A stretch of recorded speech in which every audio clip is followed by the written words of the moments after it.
Hello students, আমি Nitish sir জ্ঞানজ্যোতি coaching সেন্টারের পক্ষ থেকে তোমাদের প্রত্যেককে জানাই আরো একবার স্বাগত।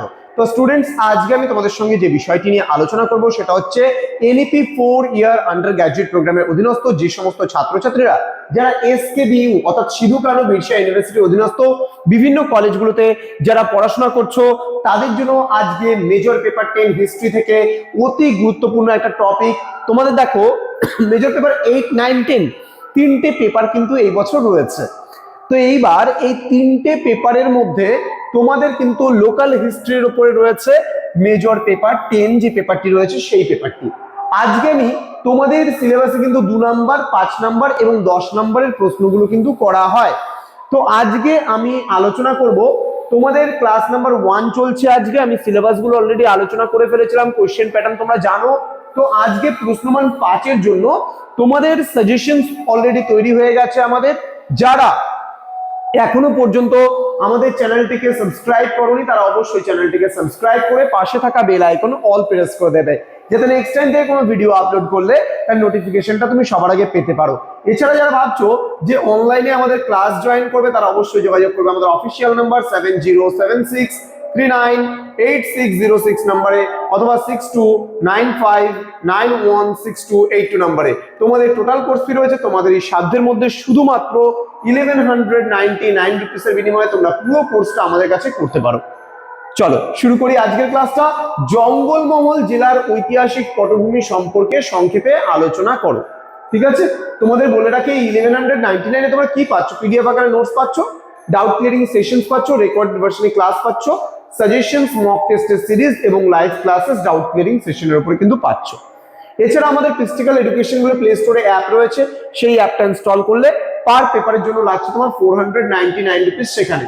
কিন্তু তোমরা যদি একবারে একত্রিতভাবে তিনটা পেপার নাও আমাদের কাছ থেকে ম্যানুয়ালি, তাহলে 1199 টাকা তোমরা পেয়ে যাবে। চলো শুরু করি আজকের ক্লাসটা, ভীষণ গুরুত্বপূর্ণ।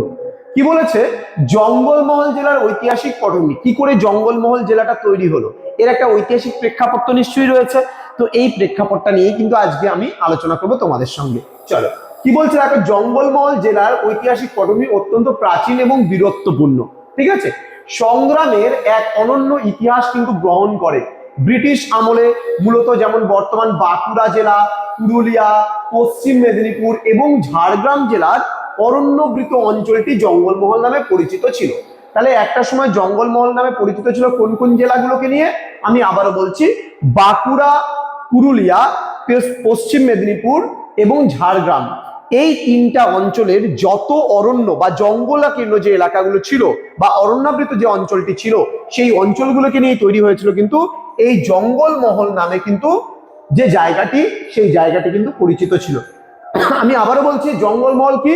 জঙ্গলমহল জেলার ঐতিহাসিক প্রেক্ষাপট যদি আমরা জানতে চাই তাহলে দেখব এটার ঐতিহাসিক প্রেক্ষাপট অত্যন্ত প্রাচীন এবং বীরত্বপূর্ণ এক সংগ্রাম। এই সংগ্রামটা আজকে আমরা ডিটেইলসে পড়বো, জানবো বিষয়টা কি রয়েছে। এবং কি বলেছে, আমাদের 4টা জেলার নাম পশ্চিমবঙ্গের এখন বর্তমানে মনে রাখতে হবে, বাঁকুড়া, পুরুলিয়া, পশ্চিম মেদিনীপুর এবং ঝাড়গ্রাম। এই তিনটা জেলার যে অরণ্যাবৃত মানে যে যে জায়গাগুলো জঙ্গল ছিল সেই সমস্ত জায়গাগুলোকে নিয়ে গঠিত হয়েছিল কিন্তু এই জঙ্গলমহল নামক জেলাটি। ঠিক আছে, তো বলছে ঐতিহাসিকভাবে এই অঞ্চলটি ছিল অরণ্যচারী জনজাতি এবং আদিবাসী সম্প্রদায়ের আবাসস্থল। তাহলে এই যে বাঁকুড়া, পুরুলিয়া, পশ্চিম মেদিনীপুর এবং ঝাড়গ্রাম, এই যে যেই অরণ্যাবৃত যে জায়গাটি জঙ্গলমহল নামে পরিচিত, সেই জায়গায় সাধারণত আদিবাসী সম্প্রদায়ের মানুষজনেরা কিন্তু এই জঙ্গলমহল এলাকাটিতে বসবাস করত। তো বলছে যেখানে ছোট ছোট সামন্ত রাজারা রাজত্ব করতেন। এই ভূখণ্ডের প্রকৃত ঐতিহাসিক গুরুত্ব কিন্তু বৃদ্ধি পায় অষ্টাদশ শতাব্দীর শেষ ভাগে। তাহলে একটা সময় কিন্তু এই অঞ্চলটা সেরকম কোনো গুরুত্ব ছিল না, কিন্তু ধীরে ধীরে এই অঞ্চলটার গুরুত্ব কিন্তু বৃদ্ধি পেতে শুরু করেছিল যখন ব্রিটিশ ইস্ট ইন্ডিয়া কোম্পানি এই অঞ্চলের ওপর তাদের শাসন ও রাজস্ব ব্যবস্থা চাপিয়ে দেওয়ার চেষ্টা করেছিল। তার মানে কি, দেখবা তোমরা এর আগে একটা অধ্যায় পড়েছো মাধ্যমিকে, যেখানে তোমরা পড়েছিলে বিদ্রোহের চ্যাপ্টারটা, যেখানে কোল বিদ্রোহ, মুন্ডা বিদ্রোহ, সাঁওতাল বিদ্রোহ, ভিল বিদ্রোহ। তাহলে সাঁওতাল জাতি বা উপজাতি সম্প্রদায়ের মানুষ যারা ছিল তারা কি করতো, অনাবাদী পাথুরে জমিগুলোকে কষ্ট করে তারা আবাদি বা চাষযোগ্য জমিতে পরিণত করত। কিন্তু যখন তারা সেই কষ্ট করে সেই অনাবাদী জমিগুলোকে আবাদি জমিতে পরিণত করলো, তখন সেই জমির ওপর যখন ব্রিটিশ সরকার কর চাপালো, ট্যাক্স চাপালো, যে আমরা আজকে এত কষ্ট করে এই অনাবাদি জমিগুলোকে আজকে আবাদি জমিতে পরিণত করলাম, আমরা এত কষ্ট করে এই সোনার ফসল গড়ে তুললাম যেই মাটিগুলোতে কখনো চাষাবাদ হতো না, কিন্তু আজকে ব্রিটিশ সরকার সেই মাটিগুলোর মানে সেই ফসলের উপরে ট্যাক্স নিচ্ছে, রাজস্ব চাপিয়ে দিচ্ছে আমাদের উপর। আমাদের হাড়ভাঙ্গা খাটুনি খাটার পরেও আমরা তার পারিশ্রমিকটা সঠিকভাবে পাচ্ছি না, আমরা দুবেলা দুমুঠো ভালো করে খাবারটা খেতে পাচ্ছি না। তাহলে এই যে ব্রিটিশ সরকারের যখন অত্যাচার দিনের পর দিন বেড়ে গেল, তখনই কিন্তু এই জঙ্গলমহলের যে আদিবাসী সম্প্রদায়ের মানুষেরা, অর্থাৎ যারা অরণ্যাবৃত এলাকায় থাকতো, বিশেষ করে বাঁকুড়া, পুরুলিয়া, পশ্চিম মেদিনীপুর এবং ঝাড়গ্রামের যে যারা তোমার হচ্ছে কি বলবো উপজাতি আদিবাসী সম্প্রদায়ের মানুষেরা ছিল, তাহলে এদের উপর যখন রাজস্ব ব্যবস্থা চাপিয়ে দেওয়ার চেষ্টা করে, অরণ্যের অধিকার হারানো এবং ব্রিটিশদের শোষণমূলক রাজস্ব নীতির বিরুদ্ধে এই অঞ্চলের স্বাধীন চেতা মানুষ কিন্তু বারবার বিদ্রোহ ঘোষণা করেছিল। তাহলে একবার দুবার নয়, বারবার ঘোষণা করেছিল। অর্থাৎ তুমি যেটা করে খাবে, তোমার আতে যদি ঘা লাগে, তোমার আতে যদি কেউ ঘা দেওয়ার চেষ্টা করে, তোমার কেউ মান সম্মান নিয়ে যদি টানাটানি করার চেষ্টা করে, তুমি কি ছেড়ে কথা বলবে? না। তাহলে আজকে যেই জায়গাটায় আমাদের ঐতিহ্য লুকিয়ে আছে, আজকে যেই জায়গাটায় আমরা চাষাবাদ করে খাচ্ছি, যেখানে আমরা অরণ্যকে সঙ্গী করে, অরণ্যকে ধ্বংস না করে, অরণ্যকে বাঁচিয়ে রেখে, অরণ্য সম্পদ বা বনজ সম্পদকে আমরা কাজে লাগিয়ে আমরা আমাদের জীবিকা নির্বাহ করছি, আজকে সেখানে যদি ট্যাক্স বসায়, তাহলে কিন্তু সেটা কখনোই মেনে নেওয়া যাবে না। যার জন্য দেখা গেছে যে ঔপনিবেশিক শক্তির বিরুদ্ধে বারবার কিন্তু ব্রিটিশদের শোষণমূলক আচরণ এবং রাজস্ব নীতির বিরুদ্ধে বারবার এই জঙ্গলমহলের আদিবাসী সম্প্রদায়ের মানুষেরা কিন্তু বিদ্রোহ ঘোষণা করেছিল। 1767 থেকে 1833 সালের মধ্যবর্তী সময়ে জঙ্গলমহল ছিল ব্রিটিশ বিরোধী আন্দোলনের অন্যতম প্রধান কেন্দ্র। তাহলে এই জঙ্গলমহল বলে এই যে বাঁকুড়া, পুরুলিয়া, পশ্চিম মেদিনীপুর এবং ঝাড়গ্রামের যে অরণ্যাবৃত এলাকাগুলো ছিল, যেখানে প্রচুর জঙ্গল ছিল, সেই জঙ্গলমহল এলাকার মানুষেরা কিন্তু বারবার বিদ্রোহ ঘোষণা করেছিল। কারণ ব্রিটিশ সরকারের এগেইনস্টে বিদ্রোহ কিন্তু শুরু ঘোষণা করেছিল কিন্তু এই জঙ্গলমহলের আদিবাসী সম্প্রদায়ের মানুষেরা। এখানে আমরা তার একটা পিকচার দেওয়ার চেষ্টা করেছি, যেখান থেকে তোমাদের হয়তো বুঝতে সুবিধা হবে যে মানুষজন কিভাবে সেই ব্রিটিশ সরকারের এগেইনস্টে, এই ব্রিটিশ সরকারের এগেইনস্টে সেই অরণ্যাবৃত মানুষেরা কি করে বিদ্রোহ ঘোষণা করেছিল বা বিদ্রোহের পথে পা বাড়িয়েছিল। চলে আসবো আমরা পরবর্তী স্লাইডে, কি রয়েছে একটু দেখে নেব। তার পরবর্তী ইতিহাসটা কি রয়েছে আমরা একটু দেখে নেব। এখানে জঙ্গলমহলের ইতিহাসের সবচেয়ে উল্লেখযোগ্য অধ্যায় হলো চুয়ার বিদ্রোহ, যেটা 1799 হয়েছিল। চুয়ার সম্প্রদায়ের মানুষেরা বিদ্রোহ ঘোষণা করেছিল। পরবর্তীকালে 1832-33 সালে ভূমিজ বিদ্রোহ হয়েছিল, গঙ্গা নারায়ণ সিংহের হাঙ্গামা হয়েছিল। ব্রিটিশরা প্রশাসনিক সুবিধার জন্য কিন্তু 1805 সালে রেগুলেশন 18 পাশের মাধ্যমে কিন্তু জঙ্গলমহল নামে একটি পৃথক জেলা গঠন করেছিল, যার সদর দপ্তর ছিল বাঁকুড়ার বিষ্ণুপুর গ্রাম বলে, পরবর্তীতে যেটা মানভূম হয়েছিল।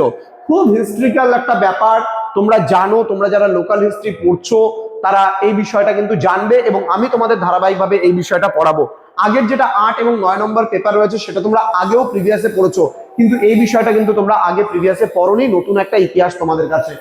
তো বলতে তবে বিদ্রোহের আগুন প্রশমিত না হওয়ায় এর প্রশাসনিক জটিলতার কারণে কিন্তু 1833 সালে এই জেলাটি ভেঙে দেওয়া হয়েছিল। তাহলে প্রশাসনিক নানা জটিলতার কারণে কিন্তু এই জঙ্গলমহল নামক যে একটা বিশাল জেলা ছিল, যেখানে আমি তোমাদের বললাম পশ্চিম মেদিনীপুর, ঝাড়গ্রাম, বাঁকুড়া, পুরুলিয়া, এই যে 4টা জেলা ছিল, এই 4টা জেলা কিন্তু একত্রিত হয়ে জঙ্গলমহল গড়ে উঠেছিল।